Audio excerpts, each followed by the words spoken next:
Hey y'all, I am recording looking at Notebook 4. So if you want to go into D2L, you can pause the video and go into D2L.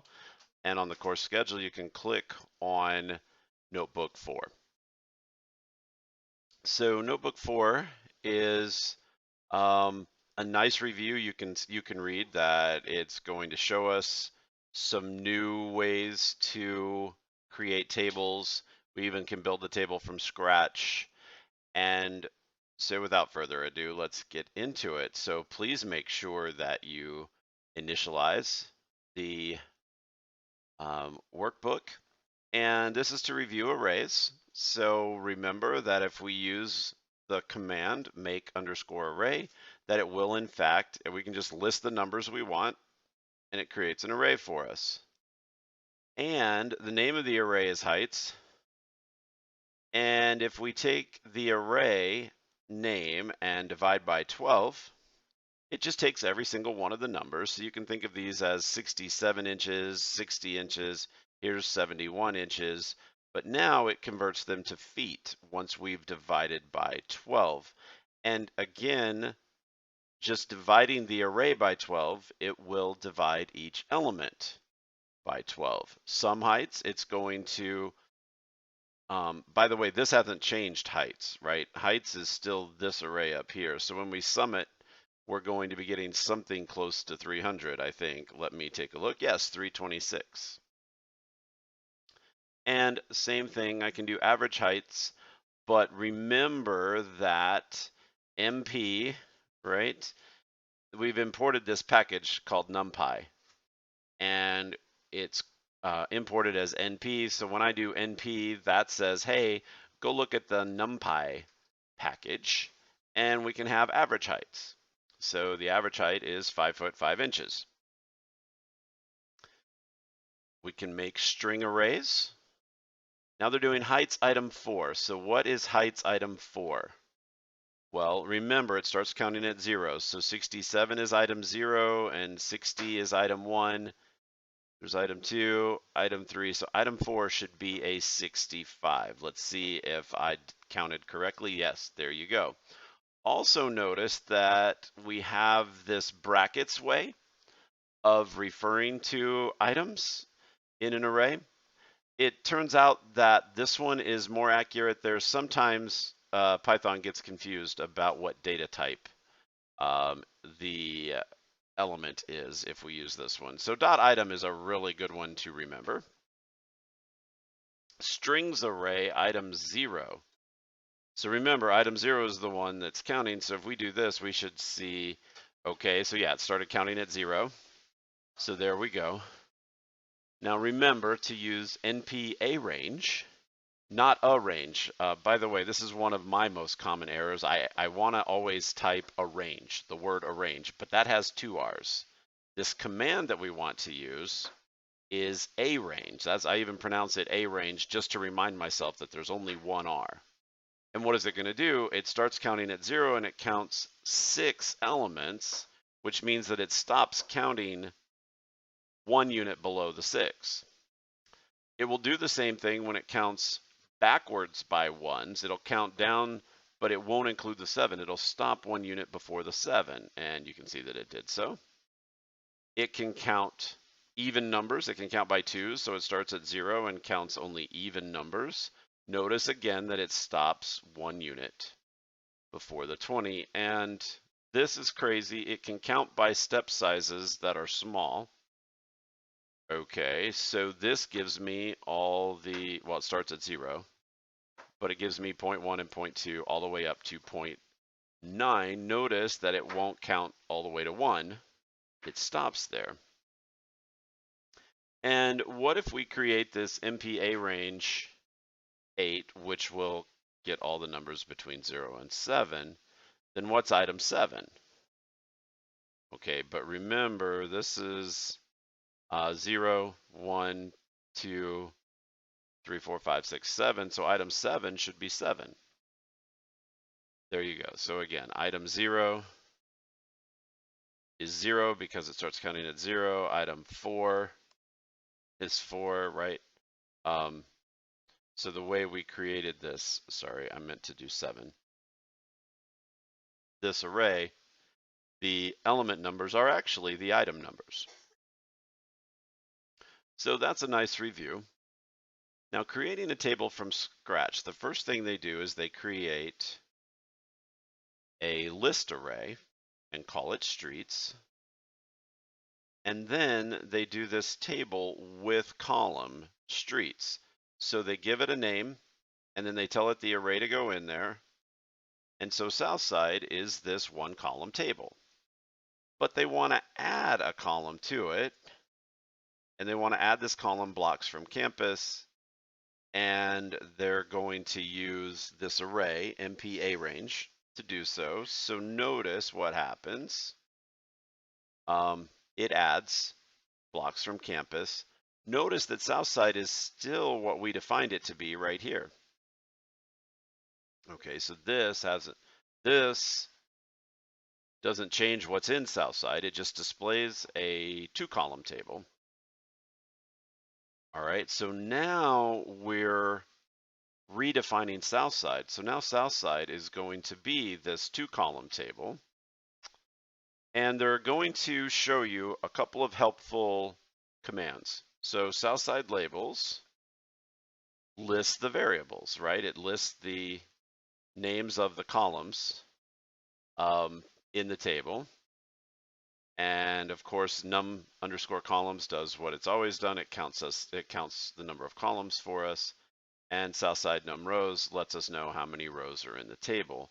And notice that it doesn't count this as a row. The number of rows in the table is 4. Why? Well, there are 4 rows of data in the table, which is the result from num_rows. It doesn't count the title row as a row. Now, this is the way that you're going to get most of the tables that we're going to work with in class, is that we're going to read the table from a file. Okay? And so what do we have here? So we have different classes of people in this Dubois building, I guess, or community, and this is different sections. So maybe these are apartment numbers, but then they're saying the actual average. And so this is some amount in the budget or the money that these folks have available that they need to spend. And then the rent, these folks spend 19% of their money on rent and 43% on food and 28% on clothes.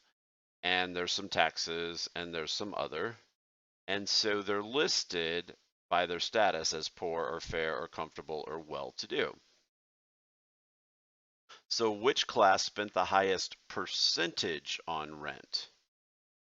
Okay, so we can just use the sort feature and sort based on rent. Now you can see in the table what answer it is. The class is 300 to 400, but we can do sort descending equals true, and it lists the highest amounts of highest percentage that is spent on rent. So dot sort is, of course, one of the most helpful methods that we have. So what does Dubois select status do? It creates a 1-column table out of the status column. Okay. Now this is important to see. It's helpful if you realize that dot select and dot column do very similar things, but there's an important difference. Okay. So the Dubois select status creates a 1-column table. The dot column status creates an array. Now, there's an important reason why we might want the array, because when it's an array, as you saw above, we can do math. So we might be able to find the average, or we might be able to find the maximum. And if we're going to try to do math on a column, we're going on a column in a table, we want to use the dot column method to get a hold of it. So Dubois.select status gives me the one column table.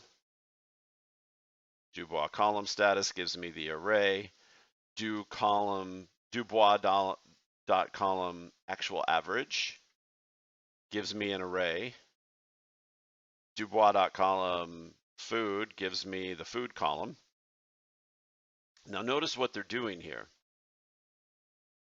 They're using dot column to get actual average as an array, and then they're using Dubois dot column food to get the food column as an array, and then they're multiplying them.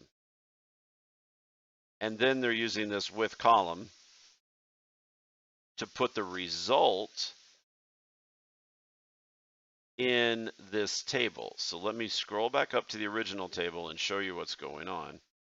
Right? They're taking the actual average and multiplying by, was it food? I forget. I'm sorry. Status. No. We're down to actual average and food. Yes. So they're going to take the actual average for each class and then the amount that's spent on food. They're going to multiply them together so that we know the actual dollars. Okay, they're going to take the 250 times 0.47. Well, that's almost half, so it's going to be just a little less than $125. So we're going to know the actual dollar and cents amount that was really spent on food, at least on average. Oh, no. We're going to do this for all of them. Okay, so jumping back down, and we can watch this happen. So first of all, let's do this, and you can see that it's multiplied these together. And the one that I said that would be a little less than 125, here it is, it's 117.24. Okay, so now notice it's going to take this food dollars equals this. What's this? It's the same exact command we ran right here. Okay, but now they called it food dollars. Why? Because they're going to put food dollars in the table. And let's see that happen. Okay, and now you can see that 43% of 139 is about $60. You can see it, $59.81. And then 43% of $335 is $144.33. Sorry, just wanted to select this one for you. Okay, so that's pretty cool. Now this percent formatter, this is a really useful tool, but we don't use it much. Okay, so what are they doing? Oh, they're going to change the food to a percentage. And now they're actually just using .select, the method, to get just four columns from the table. And then they're extracting the food. Notice that the food column, when you pull it out, is still the actual percentages. And so the formatter just acted on the table after it was displayed, or while it was being displayed. The column is still the same as it was. Okay, so now we're going to talk about how to select data in a column. So let's get this movies. Let's get this movies table showing. And so there must be about 43 movies. So the last half of the 20th century and a few movies in the 21st century appear to be here. So gross dollars in movies equals movies.column total gross. Okay, here we go, total gross. But they have to multiply it 1e to the 6th, right? 1 times 10 to the 6th, which is 100,000. So they're multiplying this so we get an actual amount. And then they're going to take this array that they create, and they're going to take that array and divide by the average ticket price. Okay, so it's going to be the total gross in dollars divided by the average ticket price. And what is that going to let us know? That's going to let us know the number of tickets sold. So there you go. And then they're going to add this ticks sold as a column on the end using the with column. So let's see that. And they're going to do movies show 4. And there you go. You can see the tickets sold, and they're going to use the number formatter so that tickets sold is a real number. I mean, it's you can kind of read it that way, but it's a lot easier if we change it so, oh, there we go. That's an actual number of tickets. And this is interesting because Avengers Endgame apparently sold 1,226,000,000 tickets. And Black Panther sold 1,274,000,000 tickets. So these are estimates. They're not exactly right, but again, we're taking the total gross, changing that to a dollar amount, and then dividing by the ticket price. Okay, so then movies.plot. Okay, so what's that going to do? It's going to plot one of these on the x-axis and one of these on the y-axis. Which one is which? Okay, so notice that the first one you list goes on the x-axis. Here's the year. And the second one you list goes on the y-axis, which is tickets sold. And you can kind of see there's this nice upward trend. And then after about whatever year this is, 2003, perhaps 2002, somewhere in there, we start with a downward trend. Notice that the upward trend seems to be a little steeper than the downward trend. All right. So movies were year or between. So we're going to look at the movies between 2000 and 2005. Now this predicate, okay, first let me say that, dotware is one of the most important methods that we use. So we're looking for movies whose year, okay, are between 2000 and 2005. And I want to make the point that it includes the endpoints. R dot between does include the endpoints. So this should be any movie that was made in 2000, any movie that was made in 2005 should also be there. Okay, so movies where year is 2002, well that should just get us one movie, right? The Spider-Man movie is the one that was made in 2002 or was the #1 movie in 2002. Boom. And there you go. There is the Spider-Man movie. Movies where, and what's the difference here, are equal to 2002. Notice that I get the same thing when I just do comma 2002. I just put in the value, or I can use this predicate, are equal to.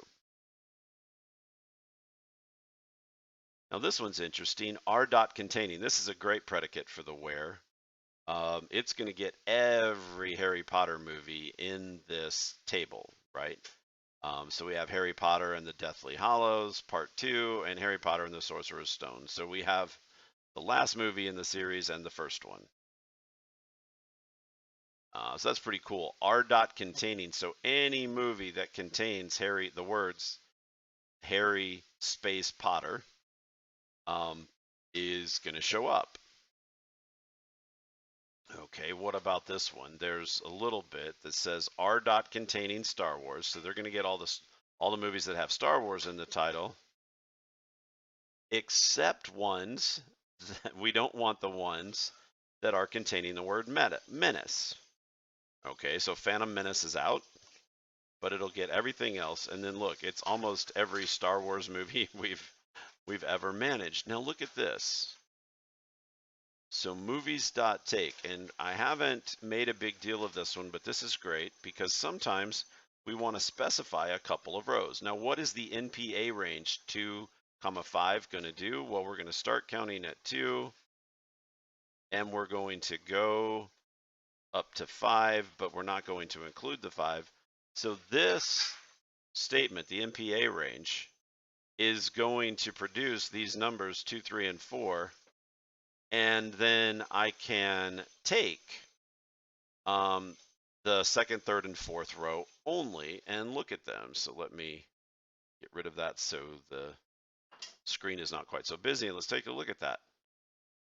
And again, if we look back up here, we have to, I'm sorry, we'd have to go a little further back up to get the actual movies. But notice that it does only get me 3. It doesn't get rows 2, 3, 4, and 5. It only gets rows 2, 3, and 4. And again, this is NPA range 2, 3, and 4. Movies take 9. What is it going to do? It's going to find the 9th row and just show whatever's in row 9. And there you go. Toy Story. Well, Toy Story 3, there is a difference. Movies show 5, it's going to show the first 5. Okay, so show is very different than take, right? I put an integer in show and it's going to show me everything up to that item.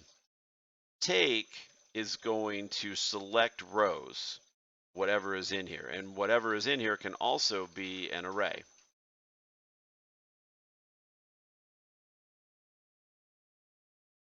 All right, so let's read the census table in and notice how busy that is. So the first thing they use is this .select method to just get me a 4-column table. And then they're showing how to use this relabeled command because they're gonna relabel the second column. What's the second column? It's this one, right? This is column 0, column 1, column 2. Remember, the computer starts counting at 0. And it's gonna relabel it as 2010, and it's gonna relabel the 4th column. Well, what we see is the 4th column, but what is labeled the 3rd by the computer, boom. Okay, so now we have easier names to remember. We can refer to columns by their number. Okay, and then they do a simple, they're sorting simple by age. Notice that we have sex 1 and 2, which you might understand being biological sex. 1 would be male, 1 would be female. What's sex of 0? Well, notice that it adds the 2 numbers together. So it takes the 20,000 and the 19,000 and it adds them together. So sex of 0 is just both sexes. Okay.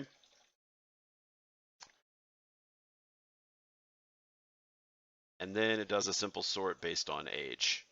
Okay, now what's this age 999? Well, look, the answer is like 3 billion, right? And or for 2014, it's 3.18 billion. Okay, so 999 is just getting everybody. So I do 999 1, and that's one of the sexes, which you notice is about half of the 3 billion. And 999 with a sex of 2 is the other sex. Okay. So at least now we have an understanding of what the table is. So what in the heck are they going to do? So they're creating something called no 999. Okay, so it's simple where age r dot below 999. And then we're creating a table, everyone equals 999, where sex equals 0. And then we're dropping sex. Okay, let's see what that does for us. Okay, so we've got all of the ages going up. We have both years, and we can do a plot.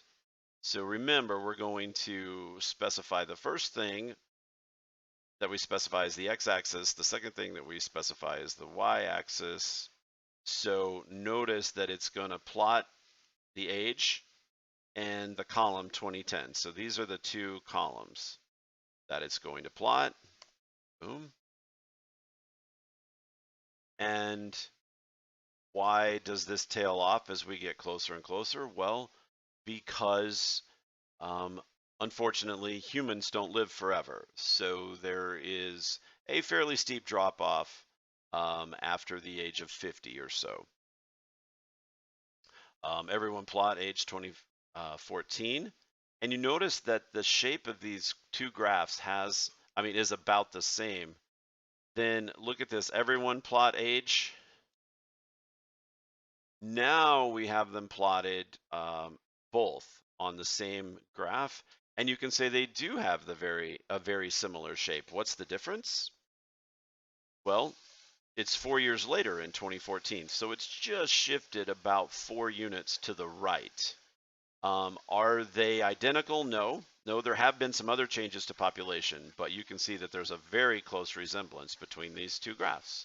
So we wanted to go over those methods that are really important, and the next video will emphasize them even more.